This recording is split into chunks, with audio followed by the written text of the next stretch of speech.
আজকে চিংড়ি মাছের মাথা দিয়ে দারুণ মজার জিভে জলানো একটা ভর্তা রেসিপি আপনাদের কাছে শেয়ার করছি। রেসিপিটি ভালো লাগলে শুরুতে একটি লাইক দিয়ে পুরো ভিডিওটি দেখার চেষ্টা করবেন। ভিডিওটি দেখার পর যদি ভালো লাগে চ্যানেলটিকে সাবস্ক্রাইব করে রাখবেন। তো শুরুতে চিংড়ি মাছ থেকে মাথাগুলো আলাদা করে নিয়েছি। এরপর ভালোভাবে ধুয়ে পরিষ্কার করে এই চিংড়ি মাছের মাথাগুলো একটা হাঁড়িতে নিয়েছি। মিডিয়াম আঁচে এই চিংড়ি মাছের মাথাগুলো আমি ভেজে নিচ্ছি। শুরুতেই কোনো প্রকার তেল বা পানি দিতে হবে না। যখন কিছুটা ভাজা হয়ে যাবে সে পর্যায়ে সরিষার তেল দিয়ে এই চিংড়ি মাছের মাথাগুলো ভেজে নিতে হবে। তো আবার ভেজে নেওয়া হয়ে গেছে, নামিয়ে নিয়েছি। এখন একই হাঁড়িতে আবারও কিছুটা সরিষার তেল দিয়ে সাথে দিয়ে দিচ্ছি 4টা বড় সাইজের রসুন কোয়া, কিছু পেঁয়াজ কুচি আর কয়েকটা শুকনো মরিচ। এগুলো হালকা ভেজে নিচ্ছি, খুব বেশি ভাজা লাগবে না, হালকা করে ভেজে নিলেই হয়ে যাবে।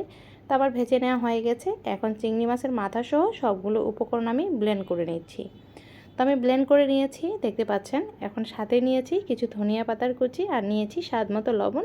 সবগুলো উপকরণ একসাথে মাখিয়ে নিলে তৈরি হয়ে যাবে দুর্দান্ত জিভে জল আনা স্বাদের এই চিংড়ি মাছের মাথার ভর্তা। গরম ভাতের সাথে খেতে কিন্তু বেশ লাগে, চাইলে ট্রাই করে দেখতে পারেন। তো এই ছিল আজকের রেসিপি। আশা করছি রেসিপিটি আপনাদের কাছে ভালো লেগেছে। যারা এতক্ষণ সাথে ছিলেন সবাইকে ধন্যবাদ জানিয়ে বিদায় নিচ্ছি। আল্লাহ হাফেজ।